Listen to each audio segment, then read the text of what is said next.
where there were protests over the weekend as a result of the killing of George Floyd. And one of a congressman was actually caught up in it. Congresswoman Joyce Beatty of Ohio was pepper sprayed as part of that protest, and we welcome her now. Thank you very much for being with Congresswoman Beatty. So give us a sense of what happened there on that sidewalk. We've seen some video of it. There were protests going on, there were police, and then all of a sudden there was pepper spray, and you were pepper sprayed, as was the head of your city council. Well, it was a peaceful, arranged, and designed protest. I wanted to be there because I felt the same pain, the same anger, the same frustration, wanting to lend my voice to be heard in an effort to hopefully come to some type of resolve. The nation watched as George Floyd was killed. The nation watched as Ahmaud Arbery was shot down. We also had then Breonna Taylor. And we could continue to go back further. I think there was a lot of pent-up rage to how much do we have to continue to witness? You know, there has to be something we could do. And I was very pleased to go down there. And I can tell you that it was a very peaceful, well-organized protest.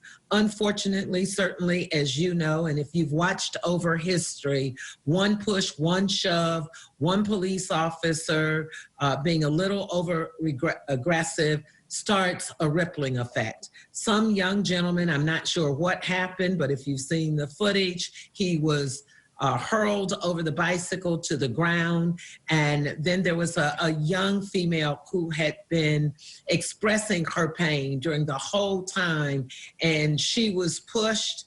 I was trying to lunge to reach for her, requesting, let's not excite the folks, this is wrong. And because I have later learned those officers were the strike force in riot gear and had been up that Friday night with those, which I don't condone, people tearing up our city. Many of those not our activists, not our individuals who are from here in our community, just destroying businesses. And that's destructive and certainly distracting from the movement, because many of those businesses were also small businesses, minority business, female-owned businesses.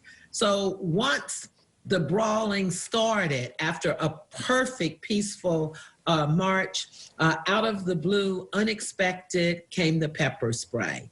And it was not directed directly at me. I want to be fully transparent, but pepper spray is not directional. So if you are 6 inches over here spraying at someone else, it hit our president of city council face on and only from the side with me. Certainly an experience you do not want to have. Well, Congresswoman, thank you for laying that out. But as you laid that out, it pointed out something on both sides, perhaps, which is the majority of police officers are doing their job the way they should. It only takes one or two that step over the line. Similarly, on the protester side, the night before you say there were some, at least, that were not necessarily peaceful protesters. What's to be done about this on the police side? Is this a matter of training? Is this a matter of accountability? Should we be holding them to account and getting rid of more of the bad police officers, as some people are talking about?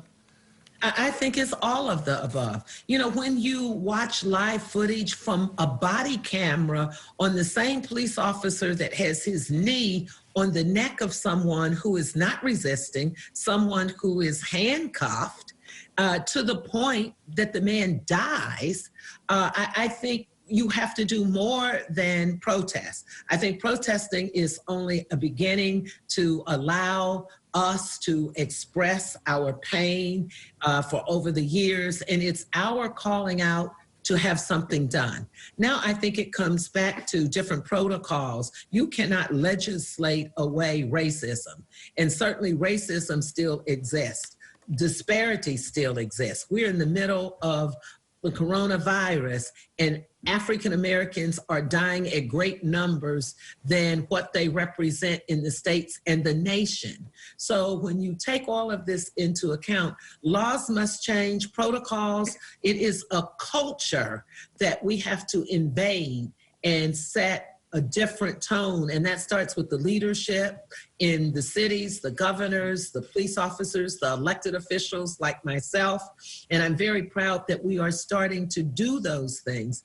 History repeats itself, but we must be bigger and better than that. The Congressional Black Caucus has an emergency meeting today with great ideas that involves all of it, how to write legislation, how to set up conditions and demands and protocols. Right here in my hometown, in my community, there are a variety of meetings all day today that are more than just doing the same old thing, because we see where that has gotten us. Well, that's exactly what I'd like to talk about, because there is the police element that needs to be addressed when you see what happened to Mr. Floyd. It's just incomprehensible what happened. That has to be addressed. But there are larger factors here. I'm glad you mentioned the pandemic, because the fact is a lot of the disproportionate effect on blacks, and by the way, on Hispanics as well, is because of their conditions. That the fact is they have a higher incidence of diabetes, higher incidence of hypertension. They often are in jobs where they have to be close to other people. They have poor health care. What can we do? What can you do as a congresswoman? What can you do to start changing the system, not just around the edges? I think we have to rip off these years and layers of discrimination. When we just put monies into Congress through our HEROES budget, we need to make sure people understand that that is an amazing step, because we made it about all of those individuals you just mentioned, those individuals who are on the front line, our heroes and sheroes. We made it about small businesses. We made it about state and local government. If we don't stand up for them and give them the funds, if we don't carve out dollars to make sure that individuals, not individuals like you and I only, but individuals, those who are homeless, those who fall between the gap. We put $1,200 into our PPP plan for them in our CARES Act. That was not enough. We saw that, we witnessed that. So what did we do? We came back to put more dollars in it. We have to come together. If it takes registering more people to vote, if it means voting a change, because if you're not for the people and standing up for the people, you should not be representing the people. Congresswoman, can you see a way to take the energy of these protests and direct it toward getting some of the things done you just talked about, such as your HEROES Act, which seems to be hung up right now in Congress, doesn't seem to be moving forward? That's on the Senate side, to be sure, not the House. But can you see a way of taking that energy and redirecting it and actually getting legislation through? I am very hopeful that we would be able to do that. For the first time right here in Columbus, Ohio, you had the county commissioners tying poverty to racism. You have today at 3 o'clock, you will have the health department, the city of Columbus, tying health care to racism and making changes. We have contracts that we need to review to look at how can we make changes into the contracts. You know, we need to set up citizen and community review boards. We need to do old school and new school. You need to make sure that officers are in the community. You need to make sure that the community is engaged with the community, and that there will be some consequences and accountabilities. And I don't think that's that difficult to do. I think right now, maybe this has been the thing that is bringing us together. At this moment in time, maybe this has been the chosen time, because certainly we know if something affects one of us directly, it affects all of us indirectly. So, Congressman, it is more than understandable that so many people are protesting across the country. And is there a constitutional right to do so under the First Amendment? At the same time, do you have concerns that in this world of COVID, there are risks involved? I mean, you certainly had a mask on when you were pepper sprayed. The president of your city council had a mask on as well. But we've seen a lot of demonstrations with no masks on and large groups of people. And by the way, part of the state and local government money that's needed, that's going to be a problem if all the police forces are spending so much money on overtime. Is there some risk here specifically tied to the pandemic? I think that it is, and certainly I am a proponent of making sure that at all times, whether you're outside or going to different places, that you wear a mask. Up until the time when we crossed the street, there's other photos and footage that I was trying to be as careful as possible to keep my distance. I didn't take selfies.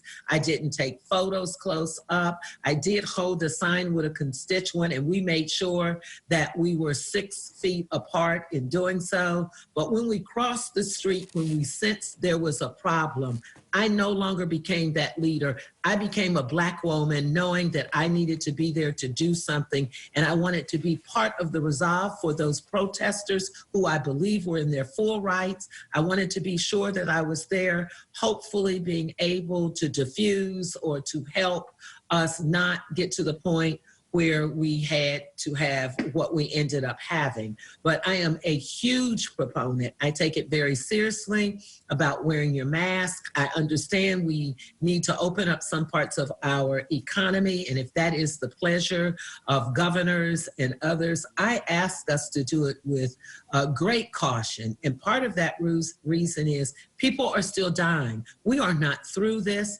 This is real. To all of the minority groups, because of the disparities, we are in greater numbers. So absolutely, I encourage people, if I'm around you and you don't have a mask on, I carry an extra mask in a sealed bag with me to give to people. Yeah. So it is very serious and very important that we practice all of those things to keep us safe and healthy. Yep. Very serious issues, no doubt about it. Thank you so much, Congresswoman, for being with us. That is Representative Joyce Beatty. She's Democrat of Ohio. And coming up